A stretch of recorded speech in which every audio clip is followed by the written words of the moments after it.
Welcome and thanks for joining us for an evening with Emma Donoghue. So what we'll be doing is having a reading from Emma Donoghue. Then we're going to get into a Q&A. I'm going to start with some questions for her, and then we want you to join in. And when we get to that part, I'm going to bring Crystal Bryan on to explain again how you can take part.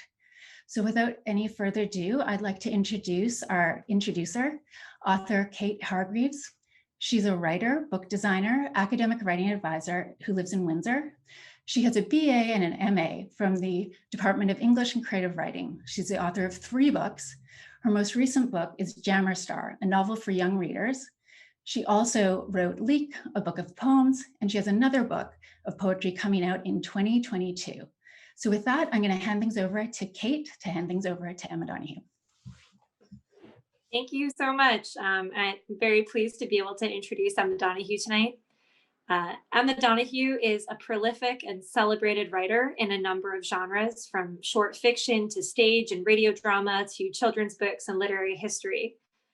She's perhaps best well known for her more than a dozen novels, which range from historical works, such as The Wonder, Slammerkin, Life Mask, and The Sealed Letter, to more contemporary settings in Akin, Stir Fry, Hood, and Landing. Her novel Room, which was released in 2010, was a New York Times Best Book of that year, and it was a finalist for the Man Booker, Commonwealth, and Orange Prizes, as well as an international bestseller. She also wrote the film adaptation of Room, and that film, directed by Lenny Abramson, went on to be nominated for 4 Academy Awards. An Irish immigrant twice over, she spent 8 years in Cambridge, England, Cambridge, not in Ontario, and received her PhD from the University of Cambridge, exploring friendships between men and women in 18th century English fiction. She now lives just up the 401 in London, this time the one in Ontario. Her latest novel, released just this year and already a bestseller, is The Pull of the Stars. Obvious for COVID-19 that it deals with another pandemic, this one just over a century ago, the Great Flu of 1918. The Pull of the Stars is set in a Dublin hospital in the tiny and understaffed maternity ward for those women who must also be quarantined with the flu. Over 3 intense days, a nurse midwife, a volunteer, and real-life historical figure, Dr. Kathleen Lynn, help their patients bring new life into the world against the backdrop of the First World War, poverty, and social injustice laid bare by a public health crisis. I am so pleased to be able to welcome Dr. Emma Donoghue to this Humanities Research Group event. Welcome. Thank you, Kate. Thank you, Kim. Thank you, Windsor, for having me twice in 1 week. I feel like studied in depth and absolutely welcomed. So thank you so much. I felt I had to say hello to your invitation because you are just down the road from me. So it's very, very nice to encounter your Humanities Research Group, and delighted to speak to all of you, whoever is listening in.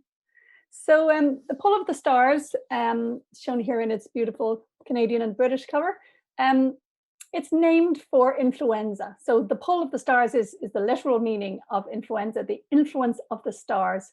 Apparently, it was a medieval Italian belief that the stars actually caused certain illnesses. You know, they didn't just blight your fate or your love prospects, as in Romeo and Juliet, but they could actually give you illnesses. So as Kate said, it's set over 3 days, and I'm going to read you for once a little scene which I always imagined would be a kind of a respite before the toughest bit of the book. So Julia Power, who's just turned 30, she's working really every minute in this tiny little ad hoc 3-bed maternity/fever ward, and you know, can barely find time to have any food or to get to the toilet.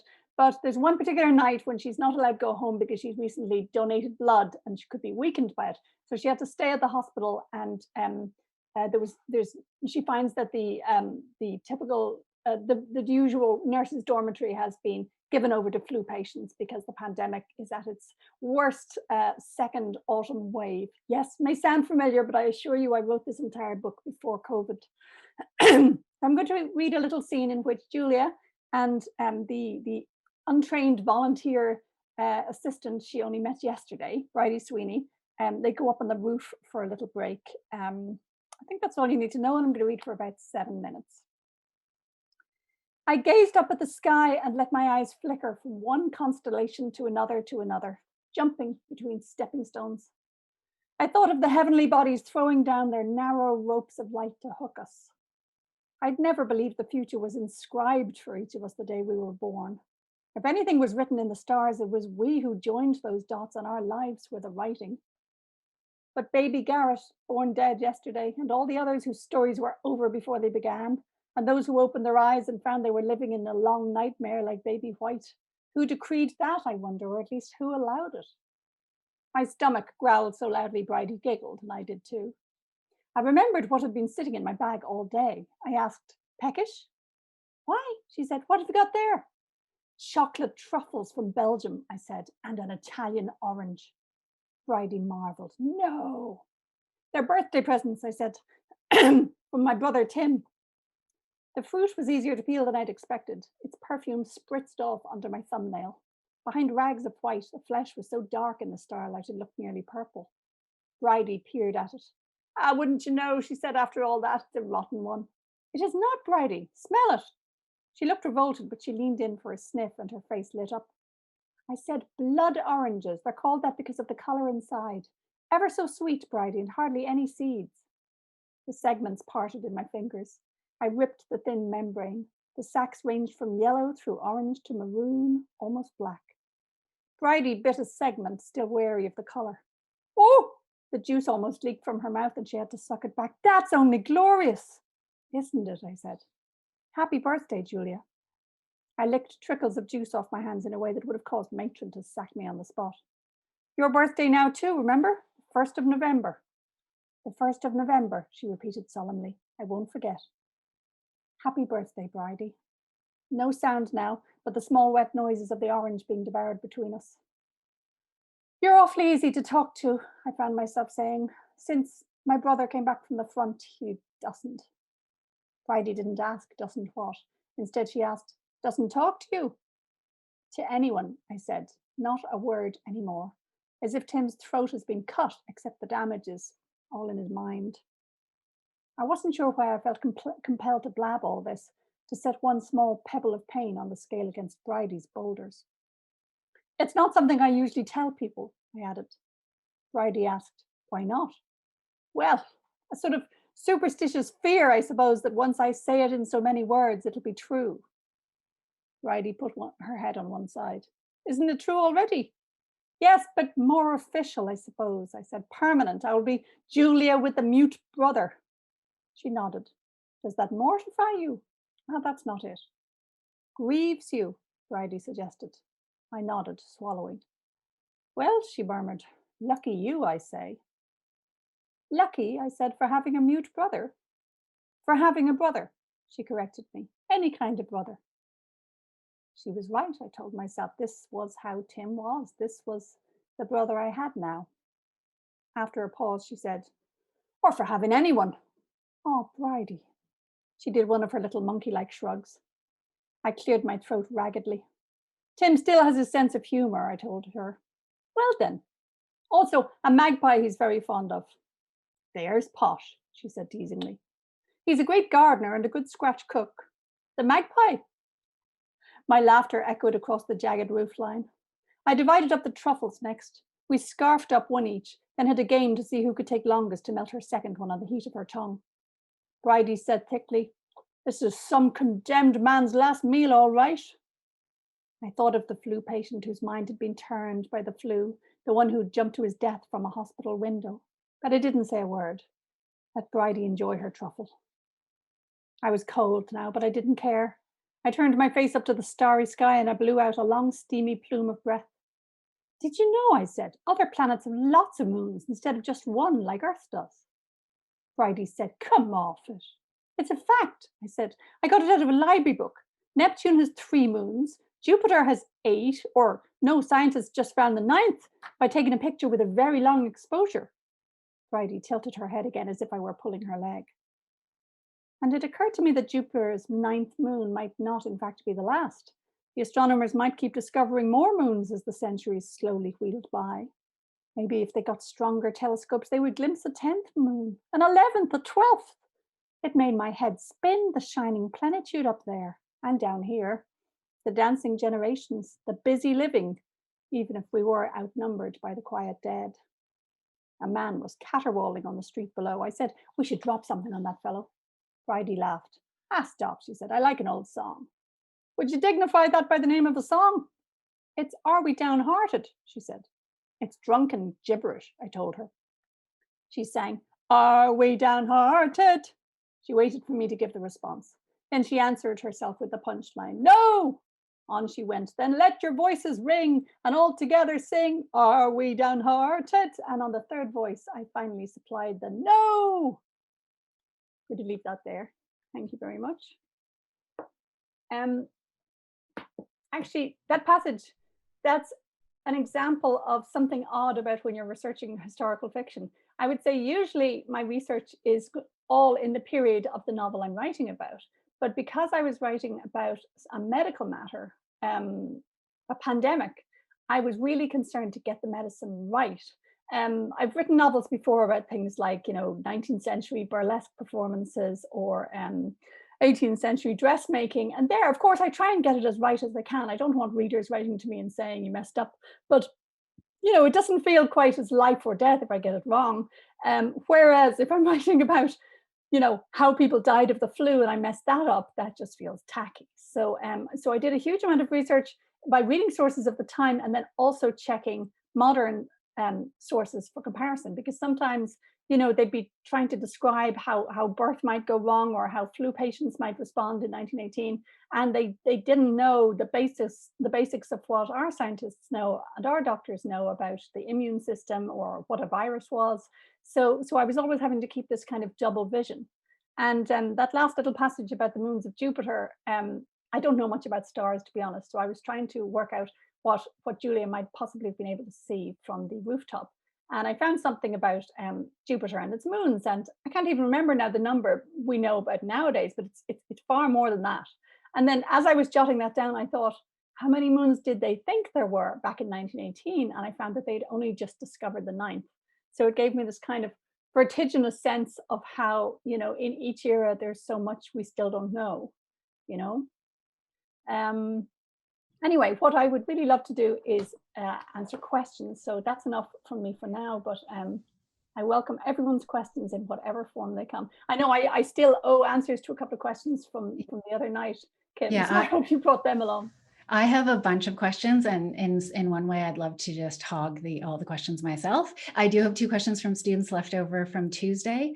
But before I launch into my questions, I'm just going to ask Crystal Bryan to come on. She's our tech person, to explain to everybody one more time how they can get involved with the Q&A. Thank you, Kim. Thank you so much. I just wanted to go over with everyone. So if you move your mouse, if you haven't moved it in a while because you've been so engrossed in Emma's book like I was, if you move your mouse, you're gonna get the bar that comes up, which shows where you have your chat, Q&A. I don't believe you have the option to share your screen, but that's where it would all be. Right beside that chat dialog, there will be a Q&A. If you click it, it will come up and you can type your questions there. You can either choose to be anonymous or have your name still there, and Kim will do the honors and read your name as well. Or you could also raise your hand, which is just at the bottom of that chat in the chat bar there. And then we'll move you up to the panelists and you can ask your questions to Emma face to face. Back over to you, Kim. Thank you so much. Thanks. Okay, so my first question is, what was it like writing The Pull of the Stars? Like, where were you at? I mean, I'm interested in where everyone was at when they first heard about the pandemic and when they really realized this was coming our way. So while I was reading the book, and as soon as I heard that you were writing a book about this, I was wondering, where were you in the book process and what were you thinking, and how did your thinking evolve as it was changing? I was finished, basically. I started writing the novel in 2018 because of the centenary of the Great Flu. And I thought of it as, a historical period piece. But of course, that doesn't mean that it wouldn't be relevant to today. I think if you write any good story set in the past, you're always going to bring to it the questions, the interests, the preoccupations, the obsessions of today, as well as your own private obsessions. So it doesn't surprise me if historical fiction turns out to be relevant, but it certainly never happened to me before that it turned out to be quite so timely. So yeah, I sold a novel in 2019. I delivered it on the 3rd of March. And I honestly hadn't given COVID a thought because I was in rehearsals. The Canadian premiere of the play that I wrote based on Room was just about to open. So I was just totally engrossed in that. We get to the 13th of March, I'm still ignoring the headlines, and then the premiere production of Room was cancelled on opening night. So, you know, my COVID started with a bang, and nothing that's happened since has felt half as bad. It's quite good in a way to start with the worst of it, you know, and it has really not been that bad. But anyway, I honestly was too caught up in theatre to give any thought to the novel, which wasn't due to be published till next year. And, you know, the link did not really occur to me at first. I thought of that as a novel about 1918. But then a few weeks later, my publishers called up and said, it's about a pandemic, we should bring it out this year. And I said, how can you do it that fast? And they said, well, you know, so many people's books are being postponed by a year. We're going to bring yours in early. And I felt rather sheepish to be queue jumping in this way, but it did make sense in terms of the topic of the novel. So yeah, I seem to have written a COVID novel quite by accident. And I didn't do any changes in the copy editing, by the way, because it was all very relevant already. You know, I think talking about any pandemic would raise big issues like, you know, how science has to combat superstition and the lies of politicians, how people weigh up their individual danger versus their social responsibility, and how, above all, those who are poor are already like battered long before a pandemic comes along. You know, that poverty and injustice, they are pre-existing conditions. And so there's nothing neutral about how a pandemic hits and who it hits. So, you know, that's all there in 1918. So I didn't need to, you know, highlight any links to COVID in the copy editing. Yeah, and I think in one way, it's comforting to read a story about a similar thing happening. And on the other hand, it was the flu of 1918 was so much more deadly. It was so much worse. So in a way that we can feel, even though this is a really unpleasant, difficult thing, it could be a lot worse. It's true. It was not only, as far as I can tell, a more fatal illness, but they were so much less equipped. You know, our scientists know so much about COVID and can give us such good advice if we listen to them. In 1918, they were blundering around in the dark. They hadn't a clue. They kept, for instance, under microscopes, doctors like the real doctor in my novel, Kathleen Lynn, they were desperately looking through, you know, tissue and goo to try and spot whatever bacterium was responsible for this. But of course, we now know that it wasn't a bacterium, it's a much smaller microbe, a virus, and they didn't know what those were, and they couldn't have seen them with their equipment. So, you know, they all did their best considering the state of medicine. But yeah, in every way, things were worse back then. So my next question is, you do it all. You're sort of a humanities superstar. You know, you have a PhD in the relationship between men and women in the 18th century, which is fascinating. I'm assuming that has impacted your work because you've written in that era. You've written biographies, you've written plays, you've written for young readers, you've written novels, you know, fiction, nonfiction. You've written everything. So, and your output is incredible. So the one thing I want to ask you, I don't know, have you heard of the book Daily Rituals? It's a book that, No. Okay, so it talks about what were the rituals for the great artists. Of course, most of them fit a certain type, right? There's not a lot of women and people of color, but it was often a repeated thing that they would be people who they'd work really hard, fueled by either alcohol or coffee, and they would take walks.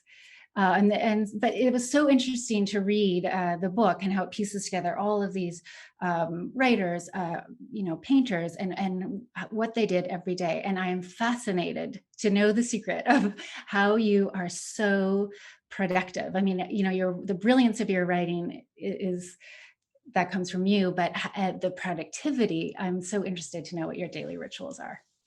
I don't know if I have anything in particular to offer. Like I drink a couple of coffees, but not Balzac levels of coffee. I don't drink alcohol, so I've never lost a day to a hangover, but that in itself wouldn't produce any books. Given that, as you say, alcohol has been in on the ground for so many literary works. I go for walks now due to COVID, but there were many years when I didn't stir out all day. Again, I have a treadmill, a walking desk now, a treadmill desk for some of the time, but many of my earlier books were written without it. So I would say the only secret to my productivity is that I have always used the stimulating power of variety um, to keep my brain in that happy space.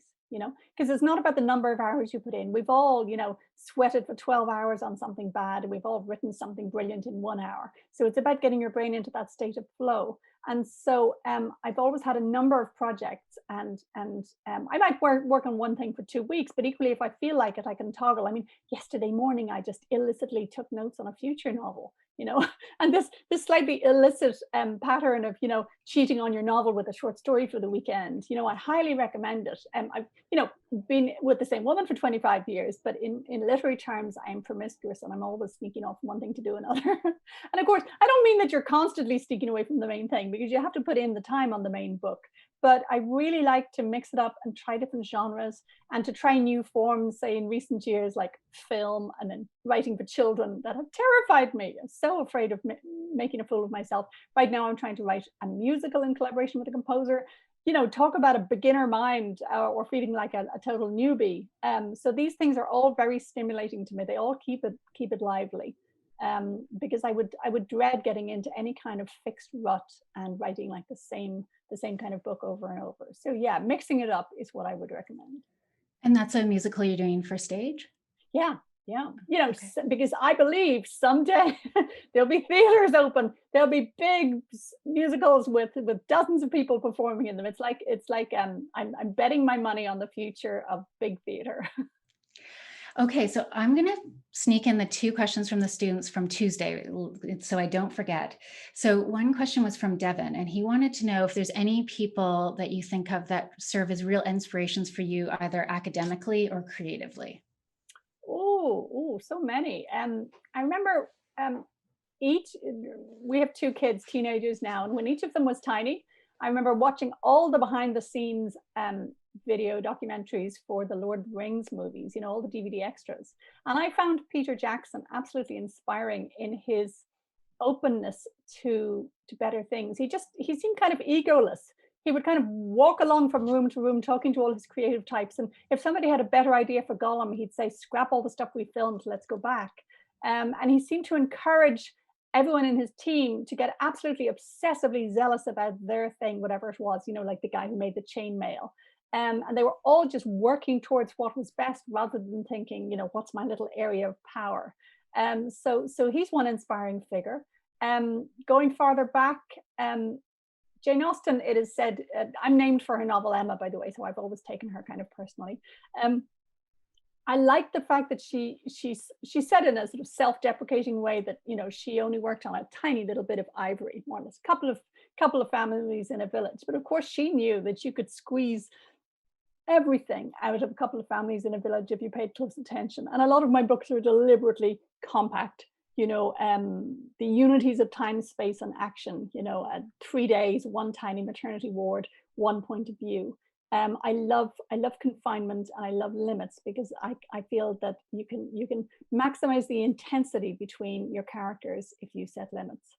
So I also like that it used to be said that Jane Austen, she never turned down visitors. If visitors arrived, she would just put a cushion over her work. And that's not self-sacrificing, feminine socialization. That's Jane Austen gathering material for her book.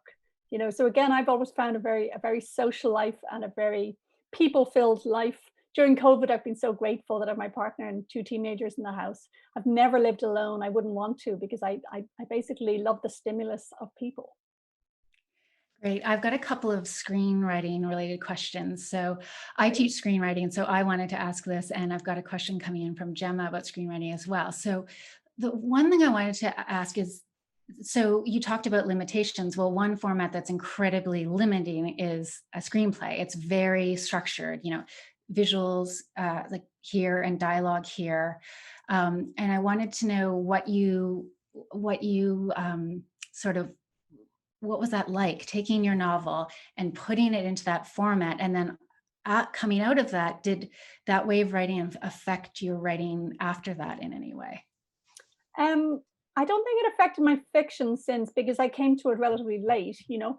Um, if I had only ever written fiction, screenplays would have been a real shock. As you say, it's so lean and mean compared with the baggy old monster that is a novel. But I've been writing plays since my early 20s as well. And of course, a film is far more like a play in terms of, you know, fewer words, less time. They're both performance-based arts. So you have to take responsibility for your audience's bottom, right?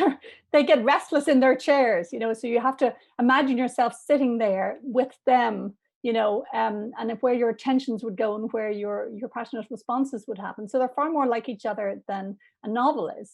I would say, no, I would say writing room really with very much with the help of our wonderful director Lenny Abrams, and that just gave me a new appetite for writing film, since I adored sort of open to me. It can be a very hard world to get into, much harder than fiction. So it left me very enthusiastic about writing for screen. So I've got a number of different screen projects now, but I wouldn't say it changed my fiction.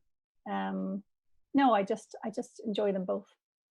And Gemma asks specifically, how do you know what to cut out of the screenplay? Was there any particular thing that you just had to delete from the book, putting it into the screenplay? Oh, I would question the verb. It's a good question. I know what Gemma means, but it's not like you're taking a piece of meat and trimming off all the fat. It's more like you're taking a piece of meat and you're trying to make something out of mushrooms, which will have the same delicious taste. So you're trying to approach the same place, but in a very different way. Because after all, a film is so entirely different from a book, not just in that it's time-based, but because it's primarily visual, even more than verbal. So I would say, you know, it's almost best to not open the book. You know, when you sit down to start that screenplay based on the book, what you're thinking is, where should the story begin if I'm going to tell it through faces and light, as well as words? For instance, here's a very practical point. In a book, a character can enter relatively late. Like in my novel, The Wonder, there's a journalist who comes on about halfway through, and really we've already established the dynamic of the nurse watching this little girl who claims to be living without food. So relatively late, I bring this journalist in, and he comes to play a key role in the story. But in the film version, that would have been way too late, because you'd only see him for about half an hour. So quite often primary characters, I would say, need to be brought in earlier. So that's an example of where you're not cutting, you're actually reshaping it, to give each element of the story enough time. I think one of the first decisions I made about the Room film was that when Ma gets outside, that she wouldn't have a huge family for us to meet, because we're halfway through, you know, we're only 45 minutes to go. So I don't give her a brother and his wife and their child. I trim it down. In the stage version, we trim it down even more. Jack doesn't meet a grandfather and a step grandfather. He's got one grandfather who combines a lot of these qualities. So in a way, you're trying to sort of reassemble the magic using fewer sticks rather than just trimming something down. And certainly you shouldn't think of it as a loss or a sacrifice. And there was one scene, for instance, that I always wanted to get into the screenplay from the book, where Ma tells Jack that she had a baby first who was stillborn because of their captor's neglect. So I always thought this was a really moving part of the story, and I wanted to fit it in, and we could never find a place for it to fit. And I was in the editing suite with Lenny and the editor, Nathan, for a couple of days, and I realized that they were editing almost musically, you know, going for a sense of flow rather than putting in bits of content. And so there was no one moment in the second half where we could like jam in that scene without it coming across as a complete buzzkill, you know. So yes, the flow of a film is different from the flow of a book. A book is so big and spacious. You've got room to suddenly, say, make things sad for 3 pages and then back to happy. In film, if you're sort of moving up towards happiness, it would absolutely kill the mood to suddenly bring in a sad scene. So yeah, I think that's what I love, is the challenge of composing the whole story and the same emotional effects on the audience, but out of totally different elements. Okay, I've got a question about back to the pandemic. So Cinder says, I'm happy for your optimism about the 2020 plague, that our scientists and doctors know how to deal with COVID. This illness continues to unfold, and I'm not yet convinced that COVID is understood. I hope so. But what gives you your faith that it's under control? Oh, that would be overstating it. I'm not saying it's under control. I'm just saying that the 1918 flu was an absolute horror. Like COVID and long COVID, it had all sorts of weird after effects. There are lots of examples of suicides afterwards, or of weird damages to the senses. You know, people who couldn't see their colors quite right, who couldn't smell. It affected people in so many ways. And you'll notice a lot of flu deaths are from later in 1919, where, you know, they mightn't have died of the flu itself, but it would have gradually turned into some form of pneumonia. So they were dealing with, you know, this extremely nasty illness, but without the same understanding as we have of the basic preventative measures. For instance, there were some masks around, but they were probably not very effective. People tended to wear them outside in the street, and then, like an overcoat, they take them off as they entered the building. So you can see that was never going to work. There was a lot of superstition around about things like, you know, carry garlic in your pockets, you know, just as there are many superstitions around today. But I would say, you know, doctors in particular had so little to offer. I mean, in my novel, they're doling out hot whiskey simply because it would have a kind of a sedative effect. And they just hoped that if they could keep people in bed resting, you know, with the help of tender nursing, your immune system just might be able to fight this thing off. But there's this lot we still don't understand about the 1918 flu, you know, why in particular it hit adults in their 20s and 30s so much harder than the older people who have typically died in flus. So I'm in no way underestimating COVID. I'm just saying we have a really strong medical research community, and, you know, the international cooperation that's leading towards all these very good looking vaccine candidates, for instance. They had nothing like that. Kathleen Lynn, the real doctor in my novel, who's the only real character, she was trying vaccines on the poor in this flu clinic that her girlfriend had funded in Dublin. So she was giving out these vaccines, which we now realize couldn't possibly have affected the virus because they were based on concept of bacterial infection. But, you know, she thought she might as well try, and she may have been able to combat some secondary bacterial infections they got. But there was so much guesswork, so much blundering, and they were in the middle of a global war as well. So it was absolutely horrifying. So it does put our COVID problems into perspective, bad though they are. So that's a great segue. So the question from Michael is, it was mentioned that one of the characters in The Pull of the Stars is based on a real historical person. How do you approach writing a real figure? Also, what made you decide to include a historical figure as opposed to creating another character? Well, the funny thing is I'm really comfortable with writing real historical characters, in that I've been doing it a lot since my first historical novel, Slammerkin, back in 2000. And, you know, there's a particular set of sort of practical issues, like how much can you find about them and how free are you to guess, and ethical considerations like what things do you let yourself invent answers to and what things do you have to leave open. So I'm very used to that. And when I take a break from it, like in The Pull of the Stars, I figured that the pandemic was fact enough for me, you know, so I thought at least I can make up the ideal characters for this. So I had no intention of you know, taking on the cumbersome task of dealing with a real character. But Kathleen Lynn marched in, you know. I was just reading about doctors in Ireland in 1918, and I find this doctor who's a woman and an expert in midwifery as well as insanity and ophthalmology. So you can see she was very, like me, she liked to mix it up. She was immensely committed to the welfare of the poor and women. She was, you know, running a flu clinic on the side. She lived with a woman all her life. She wasn't hired permanently by any Irish hospital, despite her gifts, because the male doctors didn't want to work with her. She was also a revolutionary. She was one of she was the chief medical officer of Sinn Féin. She'd been in the 1916 Rising, and she'd served time in prison.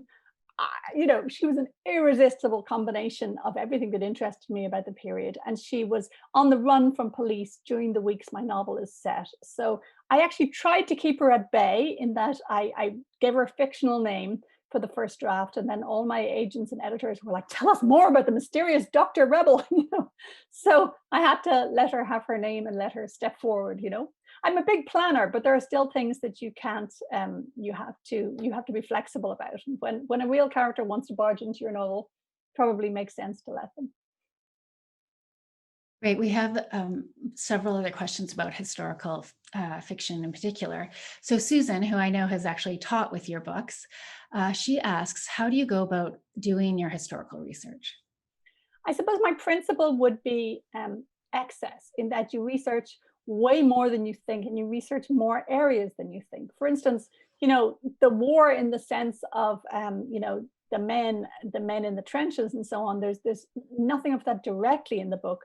But just to have a plausible background for Julia's brother, of course, I read books about the war in that sense. So you don't hold yourself back and say, oh, I probably don't need to do that. You just, you go for it, and then you'll find the interesting material in places you didn't think you would.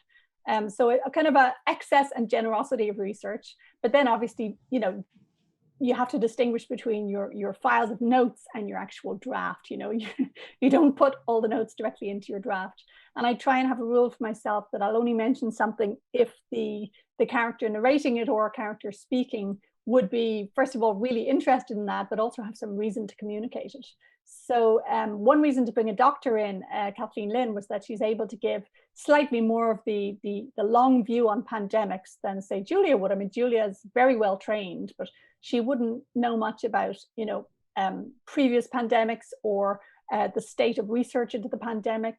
So the doctor gets to mention things to her while they're doing an autopsy, because she wants to train this lively young nurse.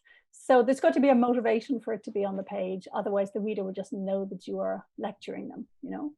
And something else I would say is that you can also look in unexpected places, like to understand what the dynamic of a hospital might be in 1918. You know, the kind of, you know, dark humor and the kind of stoicism. I read, say, books by Brian Goldman about hospitals today and the kind of, you know, funny and sometimes insulting little acronyms they come up with for the patients, you know, how they get through these long shifts, how you decide how much to believe a patient or not, how you try not to get too hardened. So I got all that from Brian Goldman's books, which I wouldn't have got from sources in the 1910s. So yes, you basically look in all directions and you keep looking and keep doing more layers of research, even as you rewrite the novel.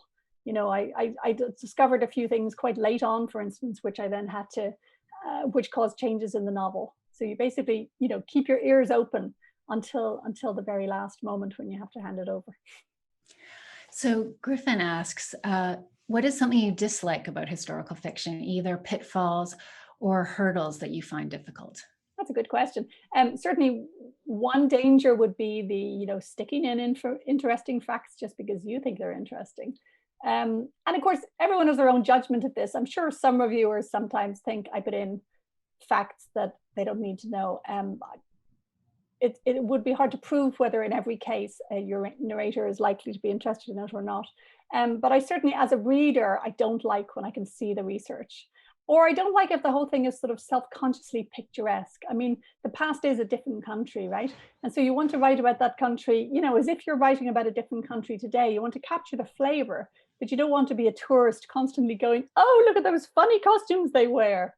You know, so one thing to remember is that it's all normal to them. It's absolutely normal to them. And if you want to highlight the oddity of it, it can help to have an outsider character. So, for instance, with my very first novel, Slammerkin, and because most of it would be set in the Welsh marshes, the area between Wales and England, I decided to make my main character a London girl. So she's coming to the provinces, basically going, ew, everything's so quiet and muddy. So, you know, she, in a way, highlights the 18th centuryness of the setting for us, because she's an outsider. She's not modern, but she's from London. And I would say similarly in The Pull of the Stars, because Bridie has never been in a hospital before, she can notice some of the oddities of it. You know, she smells the carbolic. She has difficulty learning the rules. She accidentally breaks a thermometer by boiling it. So she's the newbie, and that really helps bring out the vividness of the setting without adopting a modern point of view or, you know, judging them for the fact that, you know, they didn't do medicine then like we do now. Yeah, I mean, historical fiction, even though I'm a big fan of the genre, I can sometimes open a historical novel and just, my spirits can sometimes sink if I feel I'm being, you know, offered something sort of picturesque about the past, you know. I suppose the ones I love best are the ones that just jump into character and story. And yes, they have an atmospheric setting, but you don't feel that they're kind of resting on their laurels in terms of, you know, the exotic location. Yeah, I know. In your books, you really have this sense of the strangeness, or like the like you said, the foreignness of the past. So in a lot of historical films and in historical books, it kind of feels like taking contemporary people and dressing them up in like a petticoat, or putting them in, some kind of old uniform. And one thing that really struck me is in The Wonder. I don't want to give it away. There's this painting, and it's so odd and creepy. It's this 19th century thing that is in a painting, and it just drives home how different these people were in that time. So I won't say what it is, because it's quite a moment. Just like you say, the psychology is more important than the clothes. I mean, I'm all for getting the clothes right, but it won't work if you have modern people in them. And I've come to accept that we tend to choose protagonists who are a bit more modern than the typical person was then. I mean, if you set a novel in the year 1300, and if you had the character just completely content with being a serf, I think the modern reader might feel a bit alienated from that. Now, you don't want the character in 1300 to be going, I have my rights, which is anachronistic, but you probably want to give them a slight restlessness or yearning. And so, that's why so many of our protagonists are women nowadays, and why so many of them are feisty, because it's almost that slight tension between the author and the period we're writing about. It often is served best by having a protagonist who's just a little bit restless. They don't quite know what they want, but it's not exactly what they were being offered in, say, 1918. For instance, nurses nowadays are so empowered by contrast with back then, when you were really in a very militaristic, hierarchical setting. So in a way, by giving Julia a pandemic to work in, it's a grueling situation, but she suddenly finds herself running this ward, and she gets to actually start behaving a bit more like a modern nurse would, making her own decisions. And for instance, she breaks a rule in the first chapter by telling a patient her first name. It was completely against protocol. But in that setting, with the woman struggling to give birth in front of her, I think she would. So yeah. Okay, so many great questions. Sally asks, I'm interested in your choice of a maternity ward as the location of the pandemic story. You're very graphic in your descriptions. Were you at all apprehensive about this as a focus? Yeah, there's a moment early on with each of my books when I suddenly sort of hear the door close behind certain readers on their way out. And this is true even of books which have been bestsellers. Like with Room, when I was on about page 3, I thought, oh God, there'll be a lot of people who can't stand the voice of a 5-year-old. They'll just walk away. Fair enough, let them go. Because those readers, you can never get them back by trying to produce something which is only maybe half in the voice of a 5-year-old, or, in the voice of a 5-year-old, but you make them sound unrealistically old. You'll never get those back. So just stick with the readers you have. Same with this one. At the first splash of bodily fluids, I thought, okay, I'm losing some of them. Fair enough, they'll read another of my books. But I found there was no way to write about childbirth other than explicitly. And I realized why.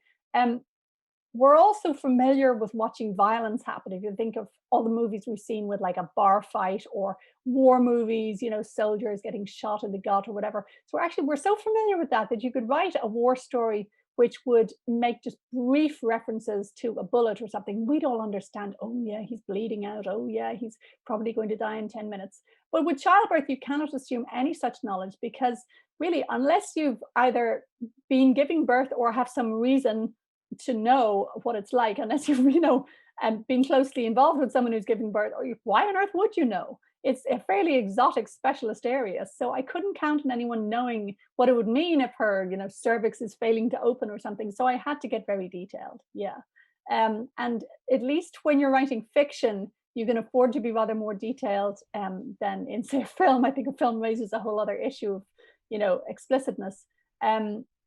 But yeah, I just thought that being very full on about the physical realities of childbirth and the flu, but of course, nobody's really bothered by details about the flu. Everyone's far more squeamish about childbirth. But that just seemed the only legitimate choice here. These women are sort of suffering and fighting, and I wanted people to understand the ups and downs and highs and lows of this process that each of them is struggling through. Yeah. Okay, so a question from one of our students on Tuesday that we didn't get to was about, how do you make a book that isn't about great figures or great events, but a history from below narrative? And then how do you get around the challenge of interest in it, not writing about a World War I or Washington, but instead focusing on a maternity ward nurse? you know, that might have been a challenge 30 years ago, but I would say there's been such a boom in revisionist historical fiction in the last 20 years. I feel I'm just part of that. I think in a way the typical historical novel now is about a nobody, an underdog. I think it's not only that politically we're interested in those who are left out of history, but also I think there's a great interest in novelty, you know, so instead of a novel from the point of view of, you know, Queen Elizabeth I, you're very likely to get one about her pastry cook or, you know, a boy in Shakespeare's company. So I think there's a very widespread interest in the underdog, or you get marvelous revisionist novels like, I think it's Joe Baker's novel, Longburn, which is Pride and Prejudice as seen by the servant. It's fascinating. She uses the actual bits of dialogue from the Pride and Prejudice family just for certain scenes. And then as soon as the servant is outside the room again, we focus on the servants' lives. So I think there's a massive interest in that nowadays. And so I began writing women into historical fictions. And I quickly found that that led me to writing about people who'd been enslaved, people who'd been put on show in freak shows, people who were disabled, underdogs, basically, servants and riffraff and, you know, nameless emigrants and, you know, child soldiers. It's as if my initial interest in women's history just sort of naturally led me to ask about, you know, all the other nobodies. And I think it would actually be much harder to write about privileged people nowadays and to feel you were saying anything novel at all, you know? Yeah, so this is a really great question. I'm so glad Susan asked. Who are your favorite authors? Oh, that's very hard, painful question. I would say they would include some who you wouldn't necessarily expect. Like Lee Child, I've read every Jack Reacher novel. I've sought out even the ones that are out of print. I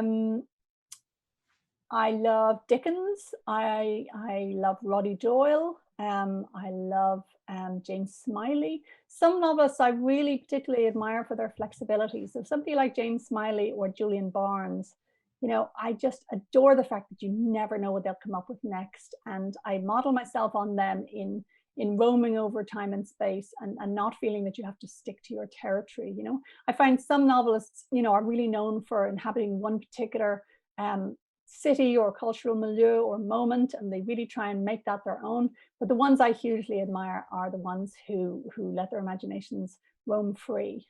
You know, if somebody like Essia Dugin goes from writing about World War II Berlin to suddenly, you know, 18th century America, I'm like, yes, roam free, you know?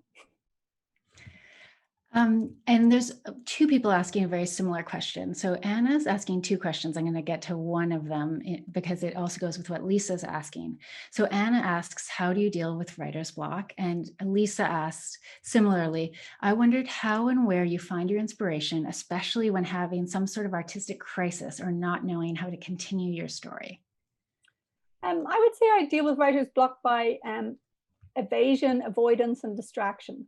You know, so I don't call it a day when I'm blocked. I call it a day when I suddenly feel like, you know, researching ideas for a future book or going to the library. You know, if nothing good is coming out of my head, then I just put things in my head. I go down an internet rabbit hole. You know, not a shopping rabbit hole. It'll be a research related rabbit hole. But basically, I mix it up. Like I was saying, and then if after a while I still don't want to get back to the chapter I should be working on, then I get a bit more diagnostic and I look at the chapter again. And, you know, I plan a lot and I look at the plans and I say to myself, why am I not wanting to write this? And in several cases, the answer has been because the book shouldn't have that chapter in it. You know, sometimes really, really, you not wanting to write it is a sign that you're feeling a bit bored in advance by it. And then you look and see maybe the book is better off without that chapter. I never seem to lack enthusiasm for the writing as such. And I think that's because I only choose things I'm really very obsessively interested in. I'm never writing something because I think it will sell. So it's not like I'm ever in a position of saying, oh, better do a vampire novel back when they were fashionable. I'm really always following my own curiosity. And that means it's like you're in love. You know, it's not hard work to be with someone when you're in love. So I try and keep myself in that state of love for, you know, more than one project. Yeah, that's never really varied. So I would say I wouldn't call any of these things an artistic crisis. I would just say that sometimes if I'm feeling highly reluctant to write, it's telling me something. It's a message to me that maybe I need to change what I'm writing or change the book I'm writing on. Johanna has a question. She says, I'm a huge fan of Astray. I don't know how to pronounce that. So I'm a huge fan of Astray. I love the fragments of information and the way fragmentation seems like a mode of being, and how it starts with clips from historical newspapers. This gets to my question. Is there a pattern amongst your projects in terms of the first spark that starts the process for you? Well, it is curious that some of the stories or books that have come most easily to me have had the smallest factual basis.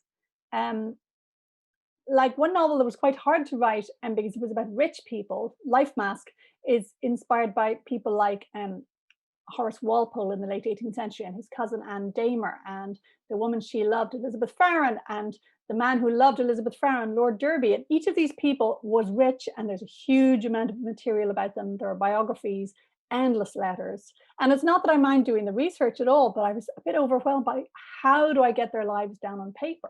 When I've written about obscure people who only touch the historical record at the point where they're in deep trouble, like say the main character of my first historical novel, Mary Saunders, all we know is that she committed a murder and got executed for it. That's it. So in a way, that was just enough of a spark to set my imagination alight. And I didn't then have to feel too constrained by what the facts were. So it's a funny thing, you know, a little bit of fact is stimulus. And sometimes I've used quite a lot of facts, but I have to say it has often come most easily when we know very little. And with Astray, they're all based on factual sources. And it was very liberating to me that in many cases, we knew almost nothing about these people. Yeah, it's a funny thing getting that balance right between the source and the fiction. And of course, as a historian, I'm thinking, oh, I wish I could discover that. And then the very next day I say to myself, oh, great, I didn't discover that, so I'm free to make that up. You know, so in a way, my fiction hat and my historian hat, you know, it's a bit bewildering as I alternate them. Because I honestly, when I'm doing the research, I feel genuinely regretful if, you know, I'm searching in the archives, say genealogical archives, and I just can't find when the person died. But then I sort of let that go, and I say to myself, okay, now I get to make it up. This bit's the most fun. And to your contemporary novels, what was your motivation to write Room? Motherhood. Yeah, I mean, you know, I'm an example of how even when the circumstances are best, you know, totally chosen parenthood, totally wished for and wanted and planned. My partner had parental leave, so there were two of us at home. I still found it in some ways unbearable to be looking after a small child. You know, I feel like such a wuss. But you know, I was the youngest child, so I've really never had a position of responsibility. I've never had a sort of, you have to go put in your time job. I've always been a writer. So I just found motherhood such a shock. And of course, you know, I would try and be my best self, all playful and, you know, endless reading of books and so on, and having the lovely heartwarming times with the baby. And then I'd be like, it's 7:10 and I've used up all in the morning and I've used up all my tricks, you know. So I suppose with Room, I basically made up a storyline which would put the experience of hands-on childcare with a child, even, you know, one you absolutely love, that it would put it in a very dramatic kind of spotlight and say, what if it's all you had? You know, could you, how much of it would be suffering and how much of it would be bliss? Wouldn't there be moments where for the child it's heaven and for the mother it's hell? So it was basically a very intensive examination of motherhood. And we've got Kate back to ask you a question on screen. Hi, Kate. Hi, yeah. Mine kind of goes along with Johanna's a bit. So I was wondering about genre in terms of when you do get those sparks of inspiration, do you know the genre that you're going into off the bat? Or is this something where, you know, is it going to be a short story? Is it going to be a novel? Are you going to go into more of like a sort of nonfiction historical moment with it? Does it ever come out as poetry? So what kind of tells you or leads you into a certain genre? That's a very writerly question. Yeah. I would say I usually know fairly early on, but it's a matter that I kind of brood over a lot because it does affect so much. sometimes I just know. Like I once came across a 17th century Irish witch trial, and the Irish generally didn't get all het up about witches, but this one particular witch trial. And as soon as I found that source, I thought, I want that to be a radio play. I'd never done a radio play before, but I thought I wanted to be the so-called witch in prison, talking to a fellow prisoner in the dark. So I wanted all to be voices in the dark. So that one had to be radio play. But sometimes I'm more uncertain. I have a novel I've begun that began life as a film treatment, and then I realized it would be quite difficult to get made as a film, so I'm trying it as fiction. I once had a TV script that got cancelled because our producer was found to be sexually harassing everyone he worked with. So the whole thing was ditched just because of him. So I rewrote that into a stage play. So there's a certain flexibility, and I've certainly enjoyed taking a story that's primarily in one medium, but then after the novel is published, I've really enjoyed seeing how that might work as a film or a play. But certainly the question of what genre to choose is key, and I think about it very early. And I feel happiest when the genre seems to, when the particular story I want to tell seems to demand a certain genre. Like, for instance, I've never written a musical before, but the particular story I want to tell with this one, I just think it's got to be singing and dancing. You know, it's the only time I've had this particular story that made me think this one demands razzmatazz. Okay, so we have, oh, sorry, Kate. Oh, I just said thank you. We just have one last question to squeeze in, and it's a business question. So Anna's other part of her question was, what was your journey to get published? And how did you feel when you first got published? It's funny, I don't remember the publication moment. I remember the moment of my agent calling to say that basically I had a novel and a bit of a novel, so like 1 1/4 novels, and she was attempting to sell them.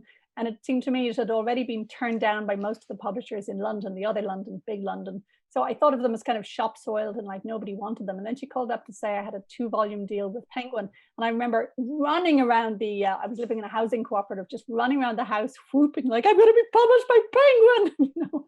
But getting back to the hard bit, the trying to be published. I suppose one thing that's unusual is that I got published very early. I think it's far more common for people to have a working life that's nothing to do with writing and to write their books on the side. That would be, and luckily you can break into writing at any moment. It's not like you're a gymnast or a hockey star and you've missed your moment. I've met writers who began being published in their 70s, and they brought to their books, you know, a lifetime of words, of thinking and reading and talking and you know, writing letters and so on. So it's something that there's no hurry to get to. And of course, the scene has changed so much nowadays. You know, self-publishing is a really legitimate way to do it nowadays, in a way that wasn't true at all when I began. So it never occurred to me to do anything but try and get an agent who would try and sell it to a trade publisher. Whereas nowadays, some writing comes out of, you know, fan fiction communities or writings that people share online first. So in a way, they build up their audience first before they ever see it in print. There's a lot more sort of direct marketing to individual readers, especially in, say, genre fiction. So it seems to me that there's a plethora of ways to do it nowadays. None of this makes it easy, but it's certainly much more varied in terms of the routes than it used to be. Yeah. Well, we're a minute past 8 o'clock, so we'll have to end it there. I want to give a huge thanks for the people that helped us put this on. So Crystal Bryan, Kate Hargreaves, Yvonne Zimmerman, and a huge thank you to Emma Donoghue. You've been such a delight. My family, we all adore your books. And so I was a bit nervous to meet you. And you've just been such a generous, wonderful guest over these 2 events. And it's just been such a wonderful delight to talk to you and meet you. And we really hope that when this terrible pandemic is over, that we can lure you 2 hours down the highway to come and see us in Windsor. It's been a treat. Thank you all very much for tuning in.